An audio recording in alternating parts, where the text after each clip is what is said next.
à tous, c'est Jean pour votre podcast en français. Aujourd'hui, on va parler d'un texte pour le DELF B2, un texte pour la production orale. Mais avant, je vais vous parler un petit peu de la présentation, donc comment faire en fait, et surtout de l'introduction. Donc l'introduction, il s'agit d'abord de parler du thème, et c'est pour ça que c'est très important de trouver le thème. Et à partir de ce thème, vous allez parler du texte, en fait, reformuler un petit peu le texte, expliquer le texte. Donc vous allez faire ça de manière chronologique, en fait. Donc vous allez parler du premier paragraphe, vous allez dire quels sont les éléments qui font partie du premier paragraphe, de quoi parle l'auteur du texte. Ensuite, vous allez parler du deuxième paragraphe, ou de la deuxième partie, et ensuite de la dernière partie ou du troisième paragraphe. Ça dépend, le texte, parfois il y a des paragraphes, parfois il y en a pas, mais en tout cas on peut voir dans les textes en général des parties qui parlent de certaines choses. Donc vous pouvez dire dans la première partie l'auteur parle de manière générale des salariés. Là, dans la deuxième partie, il parle des lois qui encadrent les salariés, et puis dans la troisième partie, l'auteur parle des autorisations spéciales, etc. Bon, là c'est un peu rapide, mais c'est un peu ça qu'il faut faire en fait. Et puis n'oubliez pas de faire tout d'abord, de mettre vos connecteurs logiques, tout d'abord, ensuite, enfin, etc. Puis et après cette présentation du texte, donc la présentation du texte, ça doit durer entre 2 et 4 minutes, quoi, maximum.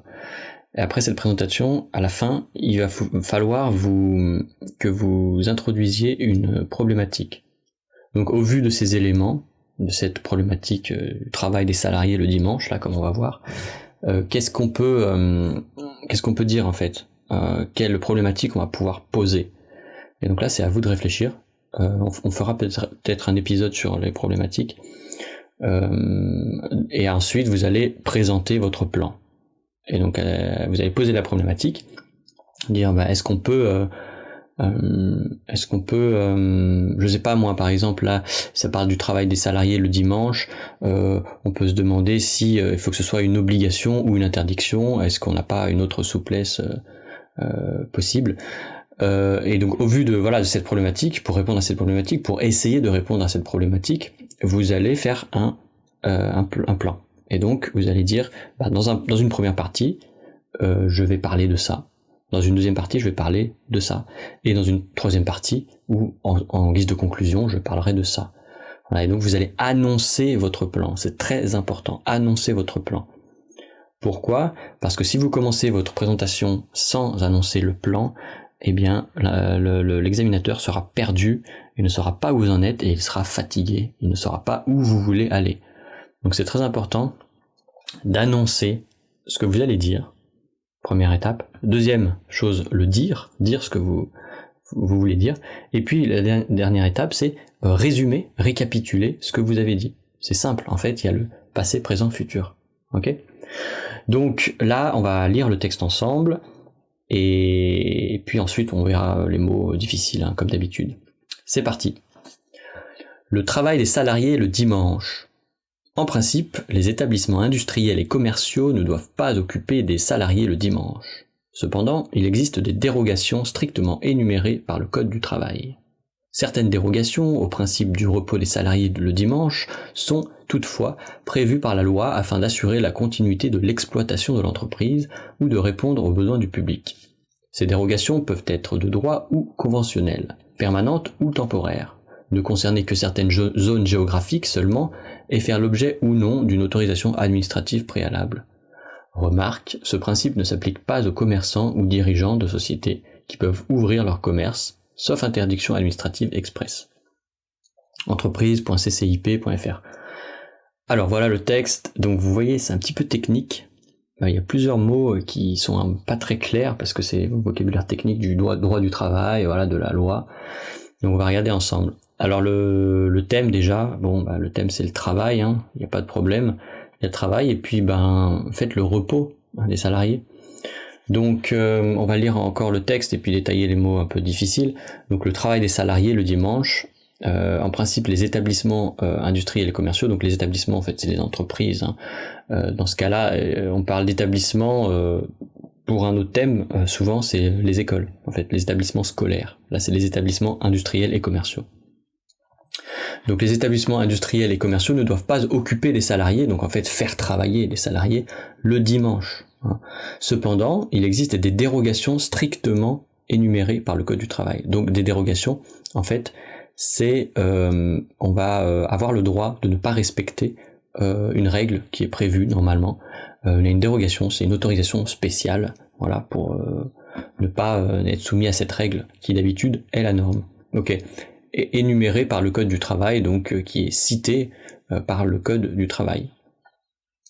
Le Code du travail, c'est un code, c'est un grand livre avec toutes les règles qui doivent être respectées sur le lieu du travail, ou en tout cas quand on est sous contrat avec un employeur ou un salarié.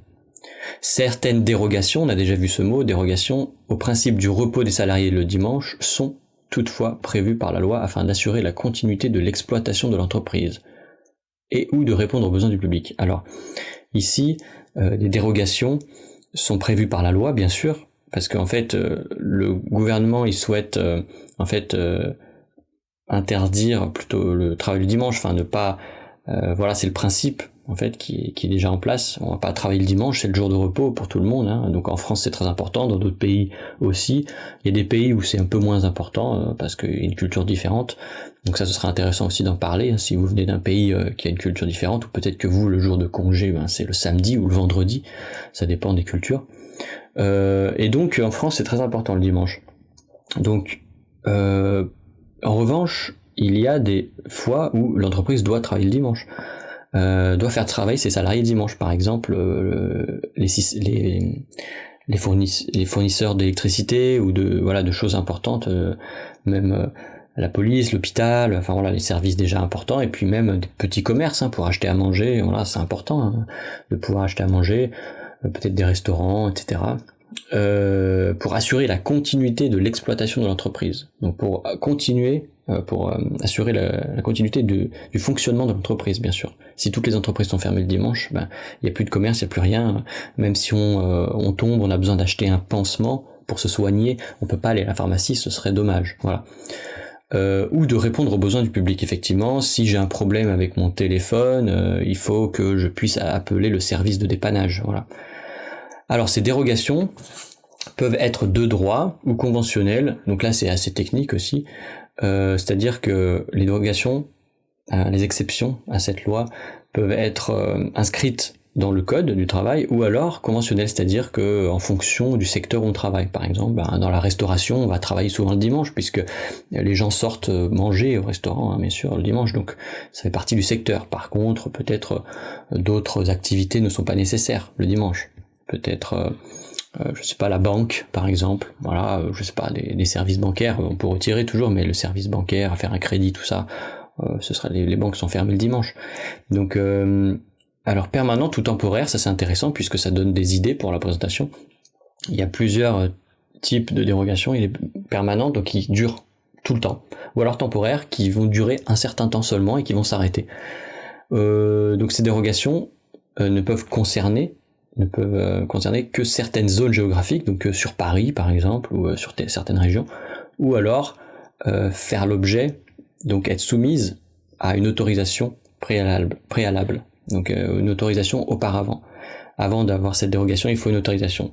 Donc la dérogation, c'est-à-dire ne pas respecter cette règle qui est d'habitude en cours, cette dérogation on doit demander en fait à l'administration de demander l'autorisation pour que cette dérogation puisse avoir lieu. Voilà. Donc voilà, il y a plusieurs dérogations en fait. Là c'est vraiment intéressant, ce texte parle, il y a une grosse partie au milieu qui parle de dérogation, donc qui parle d'exception à la règle en fait. Et ensuite à la fin, remarque, ce principe donc de dérogation ne s'applique pas aux commerçants ou dirigeants de sociétés qui peuvent ouvrir leur commerce, sauf interdiction administrative express. Ok. Donc voilà, en fait là on est vraiment dans l'explication du travail des salariés le dimanche. Donc il y a plusieurs cas. Alors c'est vrai, comme c'est technique, Donc on va parler des mots-clés déjà. Alors les mots-clés, bien sûr il y a le travail, hein, salarié, salarié, salarié, l'entreprise, commerçant, société, commerce, voilà, on est dans le travail. Deuxième, c'est le code du travail, dérogation, loi, dérogation, droit, conventionnel, autorisation, interdiction administrative. Alors là, on est dans la loi. Voilà, autorisation, interdiction. C'est clair que là, on est dans la loi. Et la troisième chose, c'est quelle interdiction et quel travail. En fait, c'est l'interdiction du travail le dimanche, ou l'autorisation du travail le dimanche. Donc là, on a les trois, on va dire, c'est des thèmes. Le dimanche, c'est un sous-thème, en fait, ça fait partie de, ça permet de préciser, on peut pas vraiment dire que c'est un thème, mais c'est le moment, en fait, où le travail sera possible ou non, pour les salariés. Le dimanche, repos et dimanche. Donc là, voilà, on parle de repos, c'est très important, voilà, il y a plein de raisons pour lesquelles il faut se reposer le dimanche, donc ça, vous pouvez en parler aussi. Oui, donc pour continuer, parce qu'en fait, dans ce texte, il y a une grosse partie qui parle de dérogation. Donc dérogation, je vous rappelle, en fait, c'est quand on s'extrait d'une loi, d'une convention, d'une règle. Donc il y a une règle qui est mise en place, donc là on ne travaille pas le dimanche, sauf dans certains cas. Et certains cas, c'est des dérogations. On va autoriser exceptionnellement certaines personnes à travailler le dimanche, à faire quelque chose qui n'est pas normalement dans la règle. Et ça, c'est une dérogation. Alors, c'est comme cette dérogation prend quand même une bonne partie du texte, ce serait intéressant d'en parler. Voilà. Pourquoi faire une loi s'il y a des dérogations? Voilà. Voilà, vous avez des idées comme ça. Ensuite, comme c'est un peu technique, moi je vous recommande pas d'aller sur le terrain technique, parce que il y a des mots un peu difficiles, spécifiques, donc il vaut mieux pas y aller sur ces terrains-là. Par contre, vous pouvez aller sur le principe. Voilà, vous pouvez un peu prendre du recul et dire le travail des salariés le dimanche, pourquoi oui, pourquoi non, et pourquoi il y a cette loi en fait déjà, pourquoi il y a cette loi. C'est intéressant, il faut absolument se poser la question du pourquoi et pourquoi avec et pourquoi sans, en fait, pourquoi oui, pourquoi non. En fait, en posant la question pourquoi, ça va vous aider à trouver d'autres questions. Et je vous conseille pour la problématique de poser une question au conditionnel, ou avoir une question un peu large, qui n'est pas trop précise. Comme ça vous permettra de parler plus et puis d'utiliser plus d'exemples. Voilà. Qu'est-ce qu'on a d'autre dans ce texte qui est intéressant? Donc le code du travail, je regarde, afin d'assurer la continuité d'exploitation. Voilà, donc ça c'est essentiel, effectivement. Ça pourrait être, mais si vous faites un plan binaire, le plan binaire, je le recommande parce que vous prenez pas de risque. C'est-à-dire pourquoi je suis favorable à cette dérogation, à cette loi, et pourquoi je ne suis pas favorable. Voilà. Et donc la continuité d'exploitation de l'entreprise, c'est un argument, ça, pour la dérogation, parce qu'effectivement on ne peut pas arrêter complètement de travailler, sinon la société aurait des problèmes. Voilà. Donc voyez, en se focalisant sur le travail et le repos, et cette loi, en fait, ça vous ouvre le champ de la réflexion, et vous n'avez pas à réfléchir à dérogation ou pas, même si dérogation est important ici, c'est plutôt le cadre de la loi qui va faire le thème. Donc vous n'avez pas besoin d'aller dans la dérogation, le code du travail, etc. Non, vous parlez de la loi, en fait. Et comme ça, ce sera plus clair, ce sera plus simple, et vous n'allez pas prendre trop de risques. C'est important, parce que l'objectif du DELF, en tout cas de la production orale, c'est argumenter pour convaincre l'examinateur de votre opinion, et organiser, structurer cette présentation, cet argumentaire. Voilà, c'est tout. Vous n'avez pas à expliquer trop en détail, en fait. Vous pouvez donner des exemples, c'est important, mais vous pouvez parler de manière générale du thème, et si vous êtes d'accord, si vous n'êtes pas d'accord, voilà, c'est bien. il faut que ça dure 10-15 minutes, votre présentation, donc il faut quand même avoir des idées. Voilà, alors je vous ai mis les mots-clés, je pense que ce sera utile parce qu'il y a quand même des expressions, faire l'objet de, préalable, s'appliquer à, répondre à un besoin, énumérer, express, il y a tout ça. Donc procurez-vous la transcription, ce sera utile. Et puis je vous souhaite bon courage.